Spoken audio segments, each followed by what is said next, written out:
Cool. Jose, it's wonderful to meet you. Thank you, sir, for taking a minute out. I appreciate it. No, it's my pleasure. It's great to be here. So, you have an extraordinary story of survival and evolution and success. And I want to begin that story of your life with something that really affected all of us, everybody on the planet, which was a rare moment, which was going through this pandemic. And I'm curious how much of living through that affected the way that you live your life now. How did it change you? The pandemic, Yeah. that I have a probably a unique, a very different answer. And it is difficult for me to say it because I know that a lot of people were suffering in so many ways, a lot of individuals, a lot of families, but it was one of the best times of my life, personally. I owe it to my obsessive, compulsive, busy schedule, busy life that has never stopped since I can remember. I don't give myself permission, even when I try. I have one of those very busy minds that always needs to be solving problems. And for the first time in my life, I didn't feel obligated to be doing something all day long. I felt a little bit of freedom, somewhat. And as I was mentioning to you, where I live in Houston, we have a lot of space.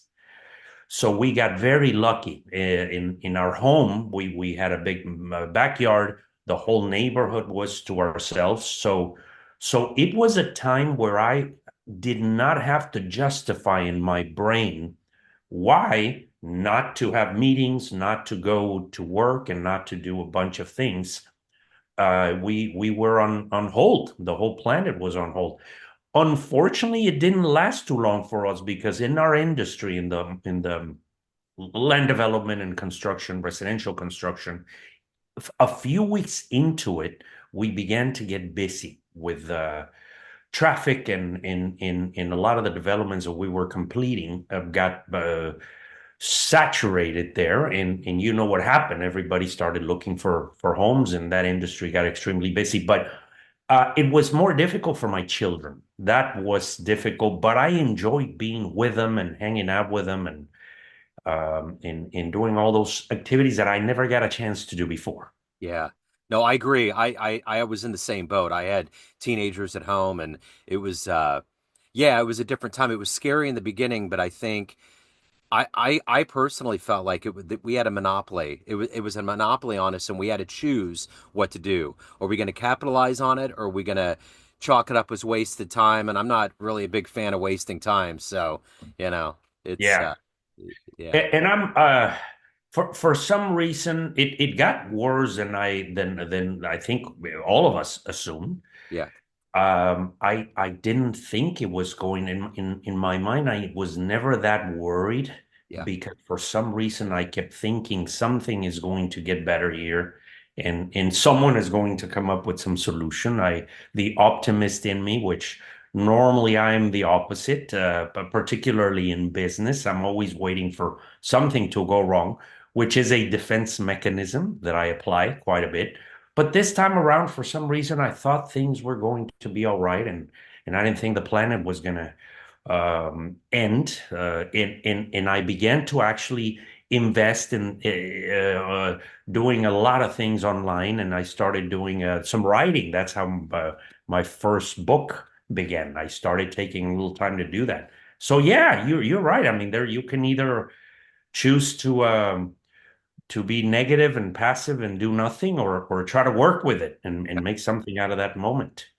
So you got a lot going on as a writer, an entrepreneur, real estate investor, so many things. But if we got to get to the brass tacks of what you do every day, I'm going to put you in front of a bunch of grade school kids at career day. They're third graders, and one of the kids is curious and is like, "Hey, what do you do for a living?" How do you answer them? That's a good question because I asked that to myself. The answer in one word: I am an entrepreneur. I love starting businesses. The one of the contradictions is I don't love running businesses. I do not enjoy operating the day to day. But we all have to do things that we don't necessarily enjoy. So the answer would be entrepreneurship. but very close to that of a developer, a builder and land developer. I'm very involved in construction and in real estate investments. But that, life has a funny way of showing you where you're going to end up in your life. It wasn't a plan. It wasn't necessarily something that I anticipated. I was one of those people that had no idea what I was going to do in my younger years. All I knew is what I knew was that I was going to try very, very hard to be successful, to do something out of my life, to differentiate myself one way or the other. So I was working as far back as I can remember. I was always working hard through school. While I was going to college, I was working. I already owned a business. Even in those early years, I didn't have a very defined situation or clarity as to what I wanted to do with my life. I was not gifted with a clear vision of what type of business, what type of industry. All I knew is that it was going to be hard. I knew all my deficiencies. I'm one of those people that is very, very good at identifying my weaknesses, better understanding of what I am not good at than what I am good at. That it took me longer in life to realize what my talents were. At a very young age, I think I identified what were some of the things that I wasn't very good at. And I try to maximize the even the negative aspects of my personality by applying myself, by either trying to ignore them or try to work around them. For example, my ADDness and my dyslexia, my inability to focus and pay too much attention for long periods of time.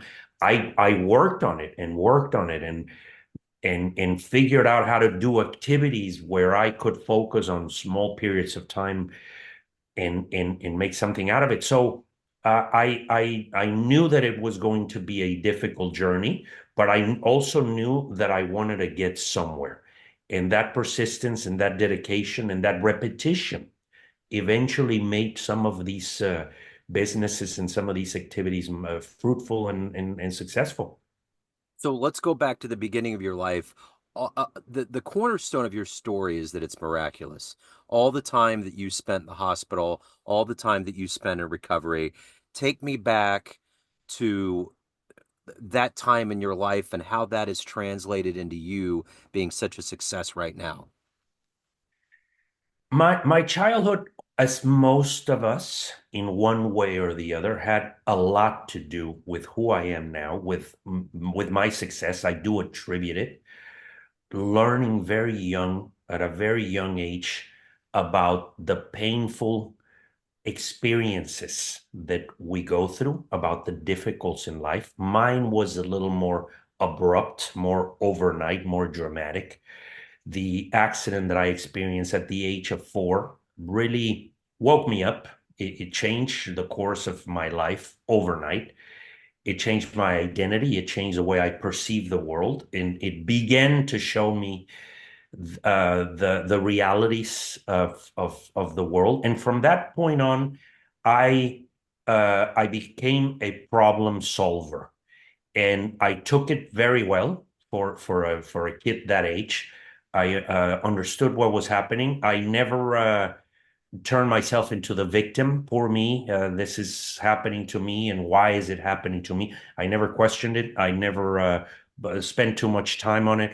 But the going back, one of the initial impacts that this did have, my amount of time spent in hospitals recovering and in surgeries, even the initial period of time in which I was in a hospital close to a year in intensive care, I lost a very important period of time in children's learning process. At that age, you are beginning to learn some of the fundamental things about life, writing the numbers, the letters, the colors, the basics in school. And I spend them staring at a wall, staring at the ceiling, spacing out. This, what's good and bad, it developed my creativity, my ability to dream, my ability to think. And in retrospect, I am evaluating how that turned me into who I am today, and it had a lot to do. I already had trouble, difficulties learning, but it was a period of time where I was not able to really apply myself to things that would have probably made me a better student and a more qualified employment candidate, perhaps at some point, which is one of the reasons that eventually I was obsessed with becoming an entrepreneur. I didn't think I was, it's not that I didn't want to go get a job or go work for someone. I didn't think I could. So Yes. I knew I had to figure out how to turn this into my own destiny and create my own activities and build my own business. So early on, and even in your life as a successful businessman, who has been that hero, that inspiration that's fueled you to become who you are today? Definitely my father. My father, although we had a very interesting relationship of he definitely comes from that era of tough love, where you hide your emotions, you hide your feelings, you never encourage, you never tell the people around you how great they are doing. I had a very tough expression of it, of his admiration towards me, but I think that's the way he designed it, that's the way he planned it. He never wanted me to become insecure because of what had happened to me, and as a result, I think he went overboard where he was always pushing me. And I always admired him, whether he was doing great in life or not. We were close. He was a big incentive and motivation for me to start a business. As a matter of fact, the first business I started was because of him and with him. We both supported each other. I talk a lot about the business world, where you want to surround yourself not just with qualified people, but with people that complement some of your weaknesses, that know some things that you don't, and vice versa. And he had some abilities that I didn't have. He was a lot more technical. When we started our first business in the import export of machinery, valves, and piping for the oil and gas, he was very technical, but he lacked the confidence to deal with a lot of things, including the fact that he didn't speak English very well.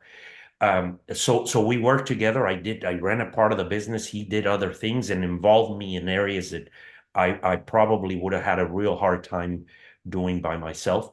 So he was a great mentor in his very own way.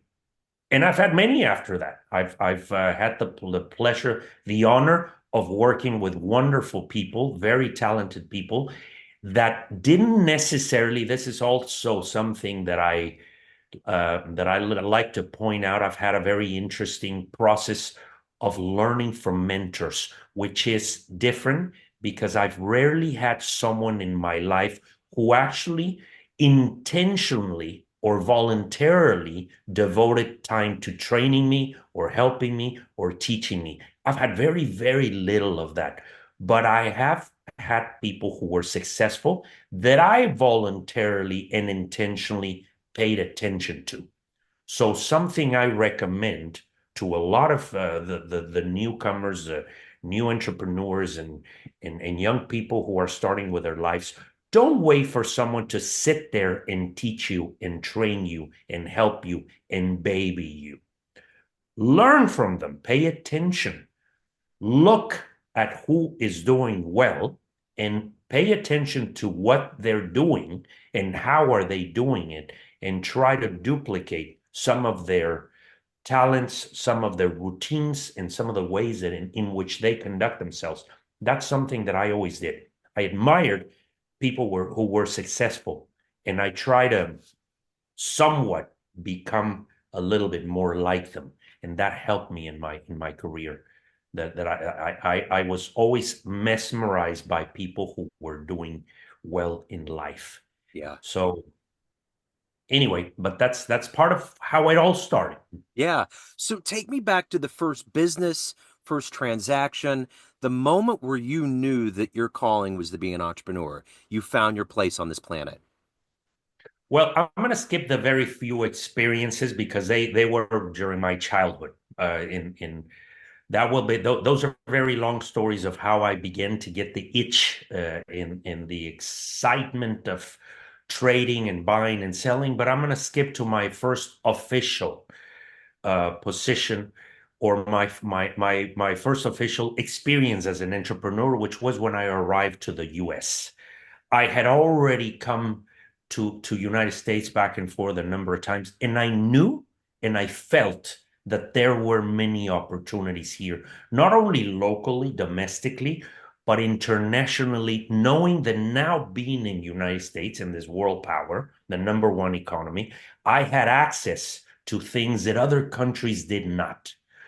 So the flash of genius didn't really necessarily come from me. I had seen it from my father. He had been in the exporting business because at the time, back, I'm talking about back in the 80s, Mexico in Central America did not have everything that the US had. It was very, very difficult to import products into Mexico, from consumer products to industrial. So I immediately started looking for this opportunity again, together with the experience that he brought. And I began to try to sell products to Mexico in the industry that he helped me develop contacts with, which was the valves and piping and in oil and gas related products. And when I started traveling to Mexico as a sales rep, let's call it, on a commission based, I began to find other needs down there and meeting with people that kept telling me, well, since you're in the US, can you help me locate this and that and the other for their plants, for their factories that they needed in order to give the maintenance. So little by little, I began to turn this into a very, very complete import-export service for machinery for the oil and gas industry. That before you know it, we were doing all kinds of business, and that started with one product. And before you know it, we were an official trading exporting company that grew very, very fast and did very well for several years until the industry started changing and it became somewhat obsolete. But it was a process of adapting also, which is something that entrepreneurship requires. I went to see clients to present one product, and I ended up learning other needs that they had and began to take advantage of them, coming back to the US and doing my research, trying to look for these manufacturers, trying to look for the parts and the maintenance equipment that they needed. But I believe that this would be something that I would spend perhaps the rest of my life doing until life had some surprises and the economy changed. My clients began to slow down their payments, and eventually they put me out of business, and I had to start from scratch at some point. Wow. So you had mentioned learning from people around you, not waiting around, absorbing what you could get from them. What do you try to teach younger people to get around you? I have to admit that I spend a lot of time from my early years in my career. I made it a point to spend a lot of quality time with the people that work for me. I do a lot of personalized training, teaching, mentoring. This is something that is just natural to me. I like to help the people around me understand about business, understand their job, understand the industry, and understand how it is to become successful. What is the road to become successful? So the lessons are endless, from your personal habits, your discipline, your focus, your understanding of what it truly takes to get somewhere, which is not just focusing on all the fun stuff and walking away every time something gets difficult. It's putting up with the difficult aspects of business, patience, which is something that I've struggled with, incidentally, which is why I bring it up a lot. Most of us now are hoping the new generations are very focused on immediate gratification and in finding things that are fun, that they're passionate about. And yes, there's something to be said about selecting a career that you enjoy, but we also need to understand that those careers, even the great ones, come with a list of activities that are not always pleasurable, that are not always fun, that are not always easy.